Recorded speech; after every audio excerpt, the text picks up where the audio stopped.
Hello and welcome back to the MCR. My name is Mac, and to my right and your left is TJ. And we were going to have a little conversation, and feel free to join us in the comment section. Tell us what you think on whatever site you're watching, and that could be YouTube, BitChute, HugeTube, Brighton, Rumble. Not many of you there that are, with 216 subscribers and 5 views. I don't understand it. I wish we had as many views on Rumble as we've had people telling us to go to Rumble. Oh, yeah. We would be all set if we got the views from everyone who says, you got to go to Rumble. Get off YouTube. Shoot yourself in the face. Which is what we'd be doing if we only went to Rumble, where we get on average about 6 views. As I've said before, I'm not even getting off my couch for 6 views. If people don't care any more about what we're saying than that, then so be it. But I want to talk about how we like to say at the end of every show, we ought to have a tagline we have a tagline at the end of every show that says, be safe. And what we mean is, be safe with your firearms, be safe with your life, not that other, be safe, you do this, do that, protect other people. Or as Dan Bongino says, don't get dead. Yeah, don't get dead. Don't get dead. We highly recommend not getting dead. So we say, be safe, watch your 6, and don't tread on me. Well, the one part, don't tread on me, which is like this flag behind us, it's important. And you need to know who's on your 6. Oh, yeah. Right? You need to know who's on your 6. So if you have Mitt Romney on your 6, boy, I don't feel comfortable with that. Susan Collins, Lisa Murkowski, Mitch McConnell, Lindsey Graham. And then there's a bunch of people you've never heard of who don't have your 6, and they are actually working against you. We'll start with the great state of Arizona. Representative Joel John, a Republican, turned heads in Arizona after the Republican lawmaker endorsed Democratic candidate Adrian Fontes over Trump-backed State Rep Mark Binchern in the race for Secretary of State. Now, Secretary of State is critically important because you can, at least in the state of Michigan, you can do as you please with elections with no consequences because we have a Supreme Court and law enforcement who aren't going to do their job. In Kansas, a handful of former Republican governors have thrown their support behind Democratic Governor Laura Kelly in her re-election bid against State Attorney General Derek Schmidt, who was endorsed by Trump. See, it's Trump they hate, and ultimately it's us they hate, and you who they hate. Got to understand, it's not Trump, it's you, because altogether, Trump and us and you, we're trying to stop their schemes, their grifting, their siphoning. They're skimming off the top of every federal dollar they can get their damn hands on. State dollars. Well, Trump has rocked the boat. Yep. We support Trump, and now we must be taught a lesson because how dare the boat be rocked? Well, that's right. And if they can make, it's like cutting off the head of the snake. If they can make us go away or intimidate us or bully us enough, we'll give in, they think. I won't. Live free or die is my motto. So, but they think that they can get rid of Trump that way, and it's probably valid. Mike Hayden, who held office from 1987, again in Kansas, to 1991, and Bill Graves, who held office from 1995 to 2003, endorsed Kelly, praising the incumbent for her bipartisan leadership. Bipartisan to Democrats means giving in. You give in to me. You know what? It's bipartisan when I say, hey, Terry, give me your lunch money. Oklahoma. 3 Oklahoma state lawmakers have endorsed Democratic candidate Kendra Horn in her fight against Trump-backed Representative Mark Wayne Mullen. And I don't know who these people are. Pennsylvania, this will come as no surprise. That's always been a weak Republican state. Kind of a rhino state in a lot of ways, and I don't mean to insult you folks in Pennsylvania who are strong Republicans, but when on one of my trips to Gettysburg, I saw an awful lot of Biden signs. That baffles my mind.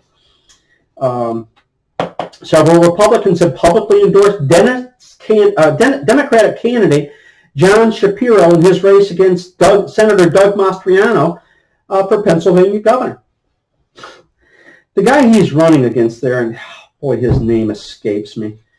The guy's been accused of hunting down a black guy with Fetterman. That guy, this is a bad actor. I mean, if he were a Republican, I might be saying vote for anybody, but this guy is he reminds me of that Toronto mayor Ford. He's a nutcase. But they're backing these guys in Texas. Texas is a concern. If it goes blue, if Beto O'Rourke wins down there, we're in trouble. That is every state in the union. Because we do on occasion get, what do you care about what goes on in Texas? Well, because what goes on in Texas affects me, moron. Lieutenant Governor Dan Patrick, seeking re-election this year, but several high Republicans in the state have, including former Lieutenant Governor Bill Ratliff, have opted to support his Democratic opponent, Mike Collier. So you got to wonder, why do they do this? What's your thinking? Why would they do this? I think it all goes back to the animosity toward us of we're rocking the boat, and they're fine with the status quo. Well, for their own selfish reasons. I mentioned in a previous... Oh, that's exactly it. I think you nailed it. Their own selfish reasons. In a previous segment, I've mentioned that, when it goes back to the whole 2020 hanky-panky, and I'm saying that because if I say something else, we might get flagged. But, might we get flagged for that? Yeah, but, for their own selfish reasons, they didn't want to jeopardize their little fiefdom, and... and so much of it happens here in Michigan. It just gets harder. It just gets harder. Let me throw out a theoretical question or a hypothetical question. There was a movie out some years ago where a woman found out that, I think she had, I didn't see the movie, but I think the premise was she had a disease.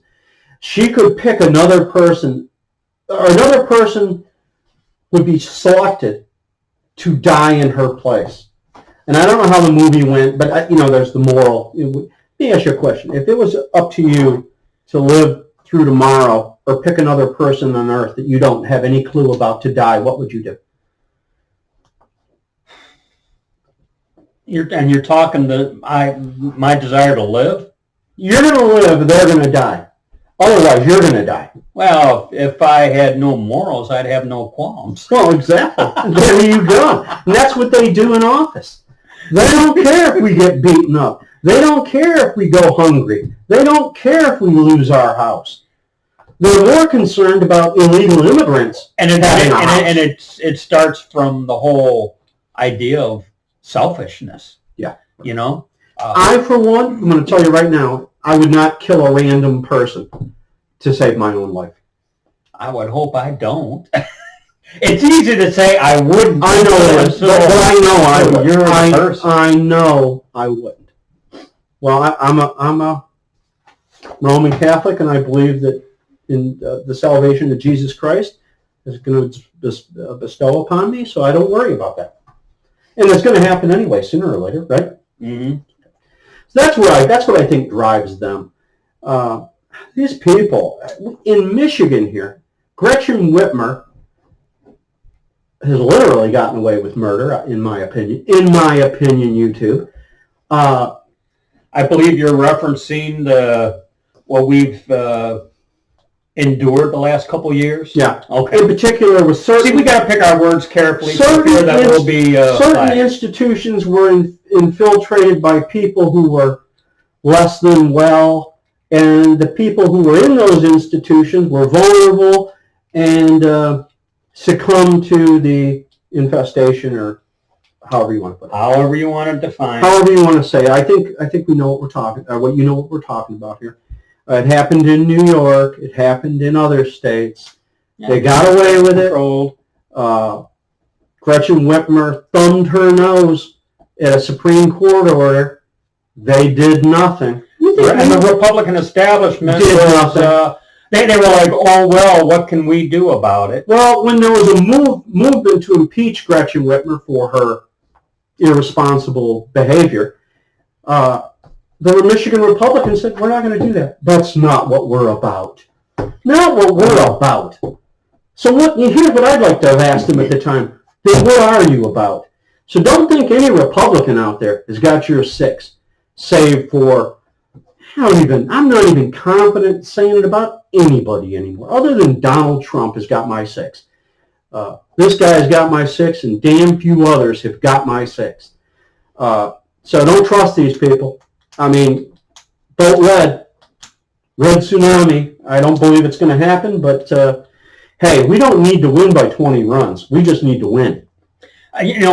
And I know I've referenced Dan Bongino a lot, but Dan Bongino has said in his podcast and radio show, he says, I will grant you the Republicans are not our solution to all our problems. He goes, but you can believe the Democrats are the cause to what the cause of the problem resides primarily with the Democrats. And I guess what he was saying is don't vote for the cause of the problem. Not that he was giving a complete endorsement to the Republicans, other than what, if you vote for the Democrat, you are voting for the party that pretty much ensured the delivery of our demise. We'll say, but who believe we're a democracy and want us to be a democracy, so you have no voice, no freedom. You'll do as you're sold, just like the slaves of 200 years ago. So with that, I think we'll wrap it up. We're a little long in this video, but hopefully our faithful have stayed with us. So be safe, watch your 6, and don't tread on me.